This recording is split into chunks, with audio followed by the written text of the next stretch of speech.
오늘 말씀은 간단한 퀴즈로 저희가 한번 시작해 보겠습니다. 술집 사장인 한 사람이 있습니다.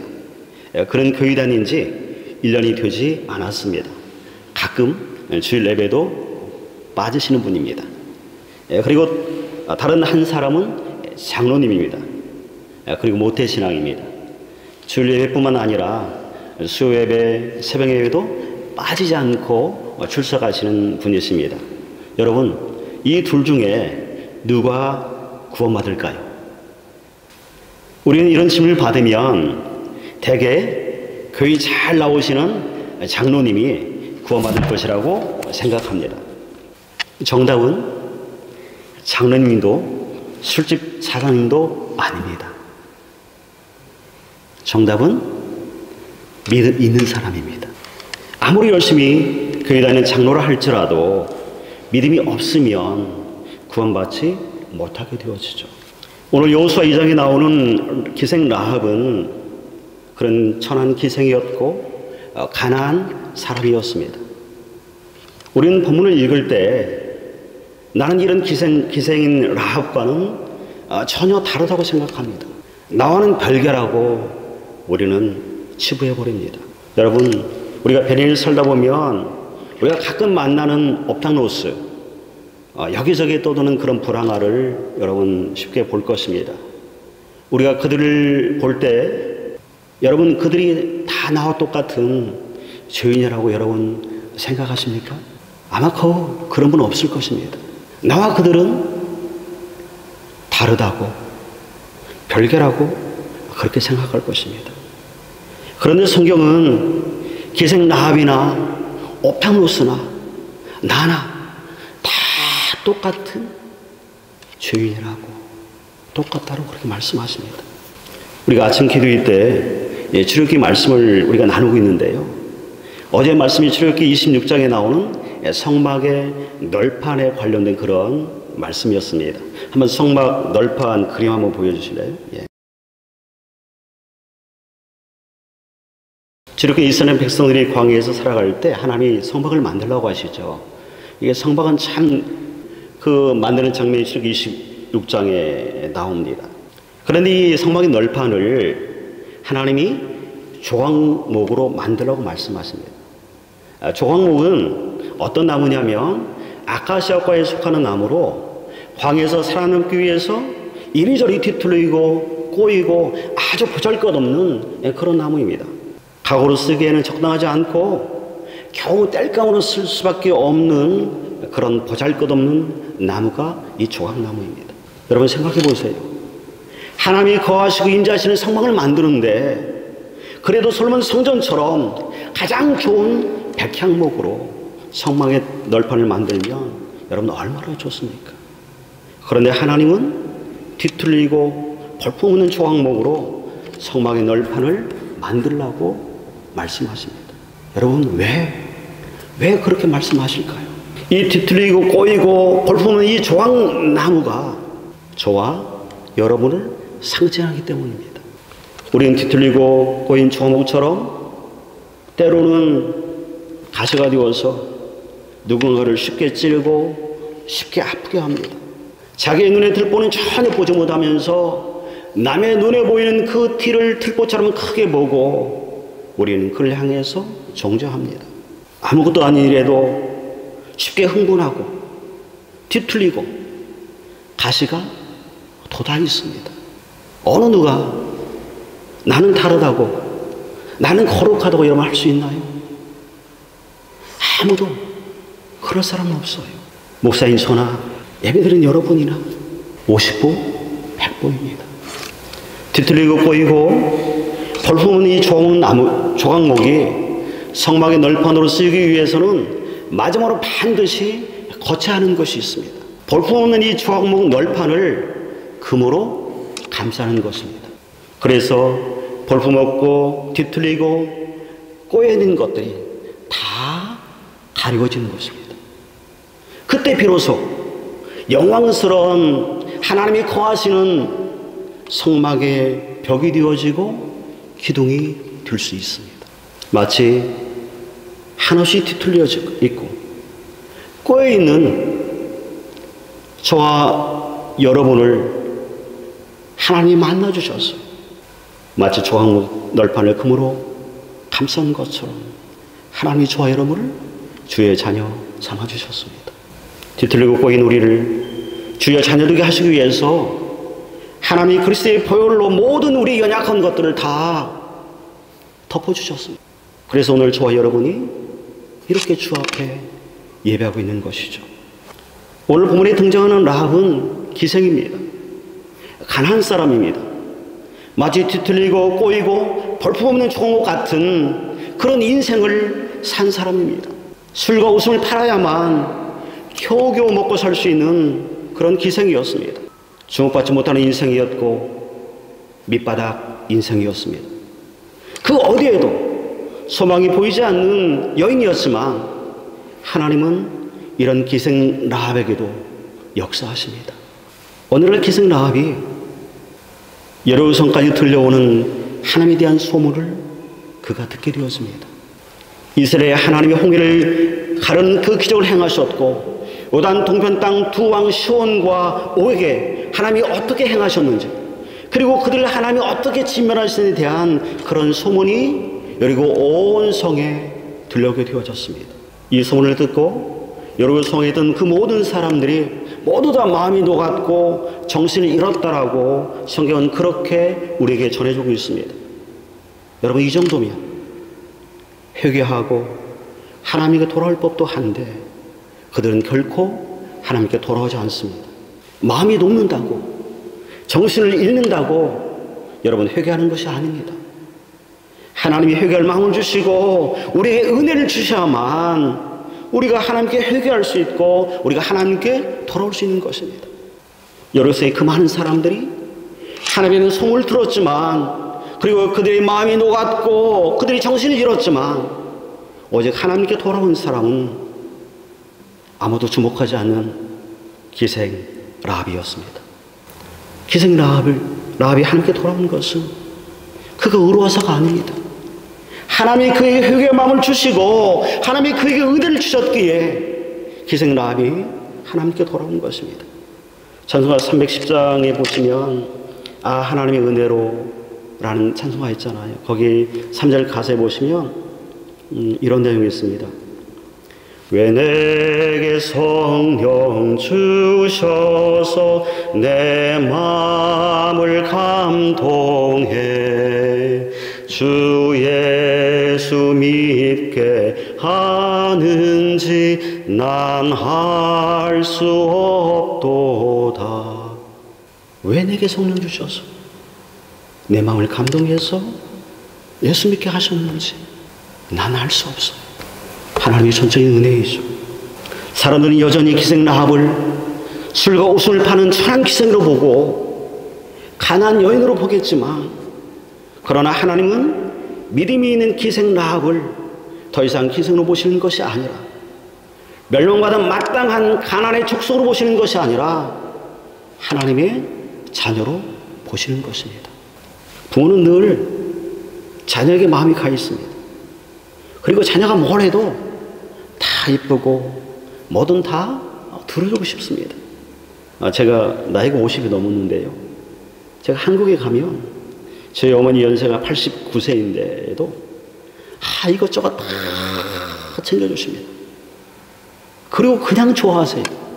기생 라합이 하나님에게는 아마 그런 사람일 것입니다.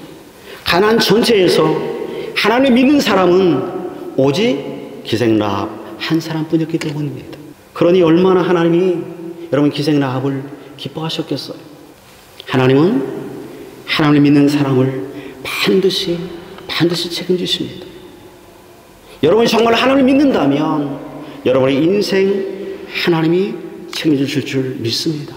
하나님은 여러분이 멸망당할 때 기생 라합이 멸망당하도록 내버려 두시는 분이 아니시죠. 그는 기생이지만 하나님의 자녀이기 때문입니다. 요호세 2장은 기생 라합을 위한 하나님의 드라마라고도 할 수 있습니다. 거기에 주인공은 여호수아도 정탐꾼도 아닙니다. 하나님이 보이지 않는 이 주인공으로 여호수아 2장에서 등장하고 있습니다. 보이지 않는 주인공으로 등장하는 하나님이 기생 라합을 위해서 일하시는 것을 보면 놀랍습니다. 여호수아가 2장에 보시면 두 명의 정탐꾼을 가나안과 여리고성을 탐지하기 위해서 보냅니다. 그런데 나중에 여리고성이 무너질 때 보면 두 명의 정탐꾼이 첩보와는 전혀 상관없는 방법으로 하나님이 여리고성을 무너뜨린다는 것입니다. 여호수아는 정보를 수집할 목적으로 정탐꾼을 보냈지만 하나님은 두 명의 정탐꾼을 통해서 그 땅에 하나님을 사모하는 믿음이 있는 기생 라합을 구원하는 그 일을 하나님은 행하십니다. 이것은 무엇을 말합니까? 여호수아가 두 명의 정탐꾼을 보낸 것처럼 보이지만 그게 사실이지만 그러나 실제 무대 뒤에서 드라마를 연출하시는 분은 여호수아가 아니라 하나님이시라는 사실입니다.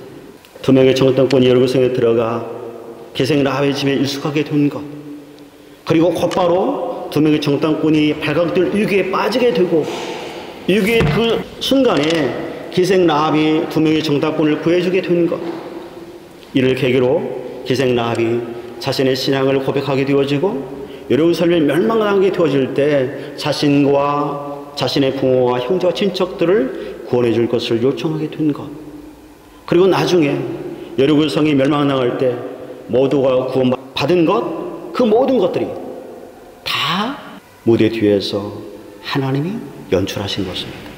하나님이 기생 라합을 통해서 믿음의 드라마를 계속 써 내려가시는데 신약에 보면 이 기생 라합에 대해서 히브리서와 야고보서와 그리고 마태복음에서 기생 라합의 이름이 등장합니다.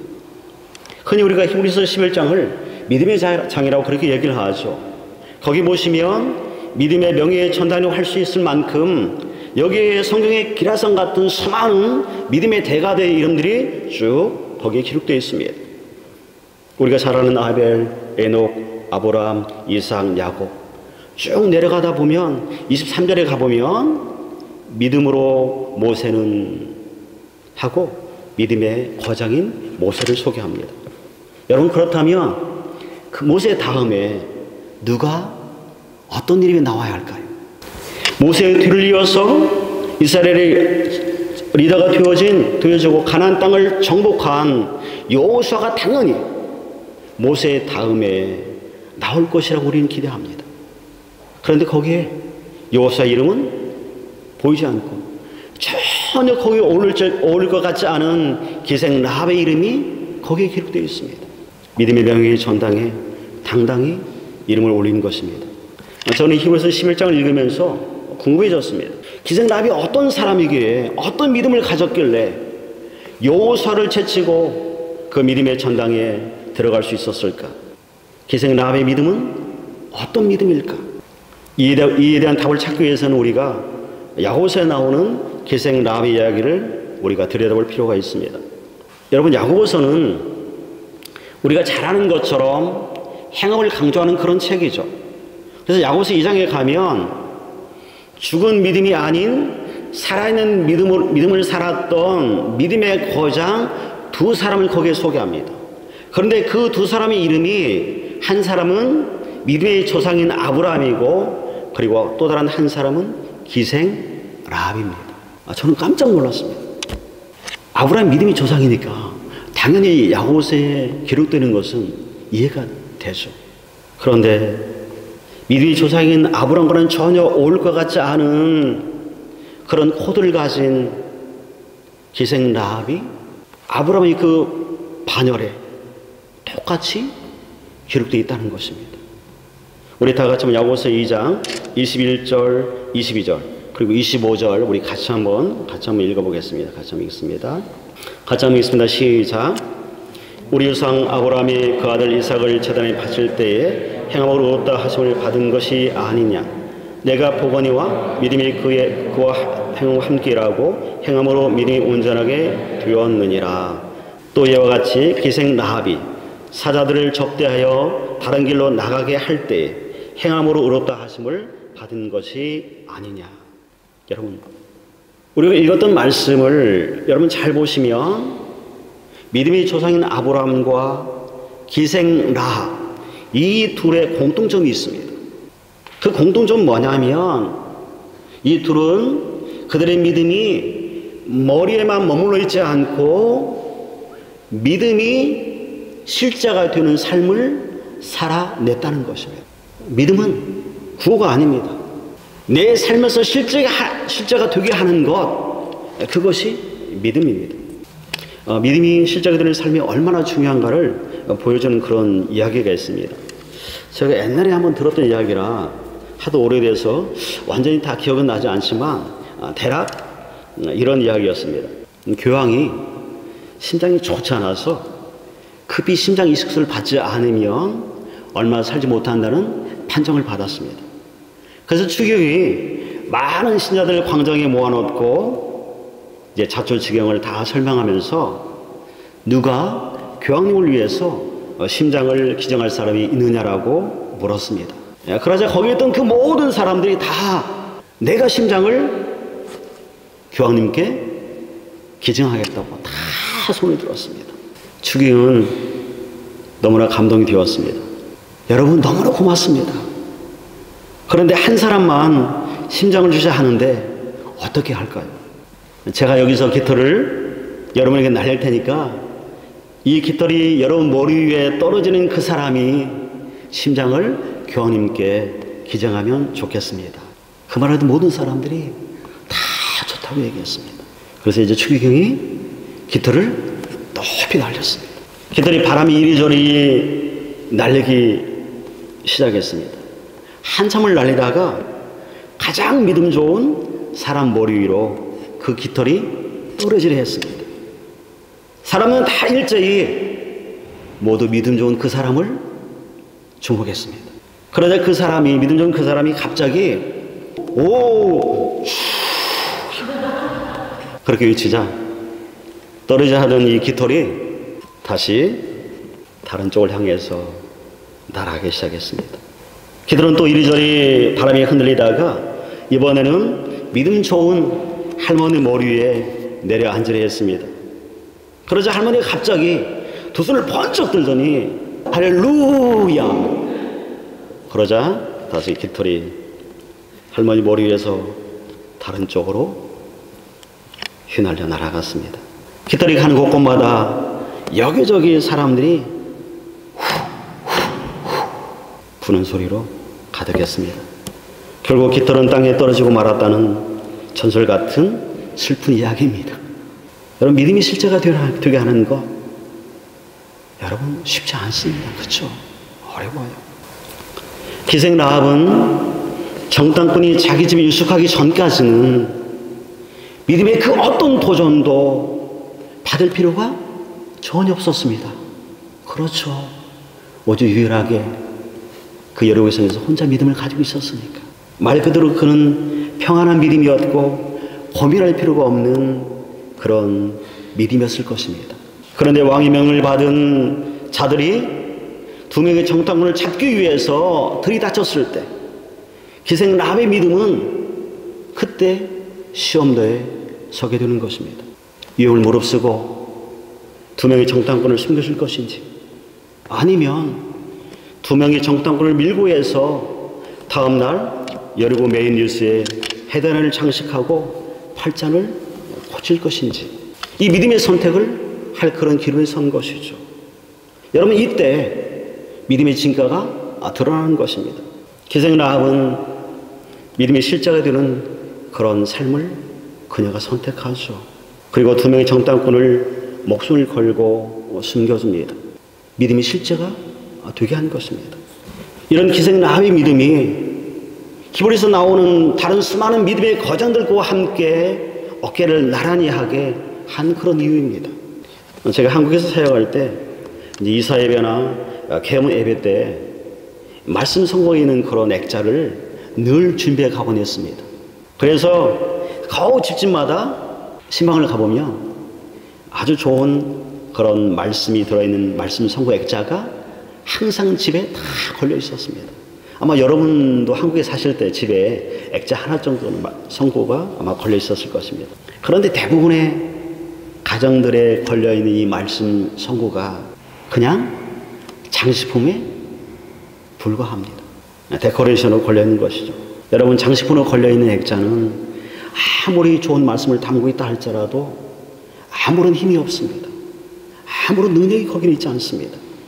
내가 그 말씀을 붙잡고 그 말씀이 내 삶 가운데서 실제가 되게 할 때, 그때 그 말씀은 힘이 있고 능력이 있게 되는 것이죠. 사랑하는 성도 여러분, 하나님의 말씀이 믿음의 실체가 되게 하십시오. 하나님의 말씀이 여러분을 움직이게 하십시오. 절대 구호로, 장식품으로 여러분 하나님의 말씀을 남겨두시지 않기를 바랍니다. 믿음에 해당하는 히브리 헤미는 행동을 동반하는 그런 단어입니다. 믿음은 행동을 동반할 때 그 믿음이 실제가 되는 것입니다. 이런 믿음의 실제가 되는 삶을 살아가기를 주님의 이름으로 축원합니다.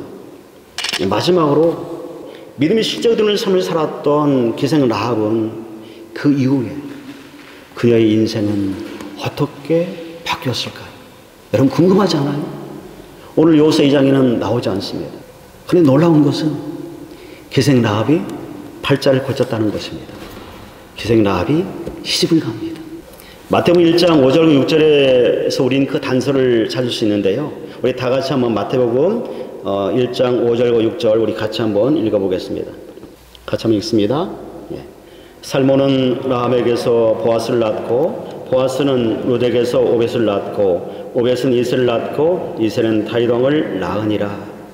기생 라합이 시집을 가는데 그 남편 이름이 우리가 방금 읽었던 5절에 보시면 살몬이라는 사람이었습니다. 학자들은 이 살몬이라는 사람이 누구인지에 대해서 연구를 했는데, 많은 학자들이 이 살몬은 여호수아가 두 명의 정탐꾼을 보낼 때 그 가운데 한 명일 거라고 그렇게 얘기합니다. 아마도 살몬은 정탐꾼으로 기생 라합의 집에 머무는 동안에 기생 라합의 믿음에 대해서 그는 들었을 것이고, 그 후로 기생 라합을 마음으로 연모했을 것입니다. 그래서 기생 라합이 여리고성이 멸망당할 때 그가 구원받고 이스라엘 진영이 들어와서 이제 함께 살게 되어질 때 아마도 살몬은 기쁜 마음으로 기생 라합에게 청혼을 했을 것입니다. 성경에는 나와 있지 않지만 가장 멋진 프로포즈를 했을 거라고 저는 생각합니다. 이렇게 멋진 분 만나길 여러분 소망합니다. 만나신 분은 더 멋진 분 되시기 바랍니다. 살몬과 기생 라합이 결혼해서 아이를 낳죠. 그 아이가 보아스입니다. 보아스는 우리가 잘 아는 룻기에 나오는 룻의 남편이잖아요. 룻기 보시면 보아스가 얼마나 다정다감한지, 그렇죠? 하나님의 헤세드를 상징하는 그런 인물로 등장하거든요. 그리고 보아스와 룻이 아이를 낳는데 오벳을 낳잖아요. 그리고 오벳은 이세를 낳고, 이세는 우리가 잘 아는 다윗왕을 낳습니다. 하나님 비천한 여인인 기생 라합을 다윗의 고조 할머니가 되게 하신 거예요. 그뿐만이 아닙니다. 우리가 마태복음 1장에 예수님의 족보를 쭉 내려가 보면 맨 마지막에 누가 나오죠? 예수 그리스도 나오죠. 기생 라합은 그의 족보에서 예수 그리스도가 탄생해 되어진 것입니다. 하나님은 가장 비천한 그런 기생 라합을, 그의 믿음을 보시고 그를 가장 존귀한 자로 하나님이 그를 세우셨습니다. 우리는 두고두고 그를 우리는 기억하잖아요. 하나님께 인생을 건 기생 라합을 아무도 그를 주목하지 않았지만 하나님은 그를 주목하셨고 그의 인생을 하나님이 책임지십니다. 그리고 이끌어 가셨습니다. 그리고 성경에 나오는 믿음의 역사를 그를 통해서 하나님이 써내려 가셨습니다. 사랑하는 성도 여러분, 여러분의 인생을 다른 것으로 여러분 승부하지 않기를 바랍니다. 여러분 다른 것으로 여러분의 인생을 승부하는 것이 아니라 기생 라합이 그랬던 것처럼 정말 믿음으로 여러분의 인생을 여러분 승부하시기 바랍니다. 그래서 기생 라합이 그랬던 것처럼 믿음이 실제가 되는 그런 삶을 통해서 여러분의 삶 가운데 날마다 주님의 일하심을 경험하고, 그 주님의 일하심을 통해서 여러분의 가정이, 여러분의 자녀가 이 땅에 하나님이 뜻하는 그런 하나님의 나라로 온전히 세워지는 그 거룩한 역사가 저 여러분을 통해서 일어나기를 주님의 이름으로 축원합니다.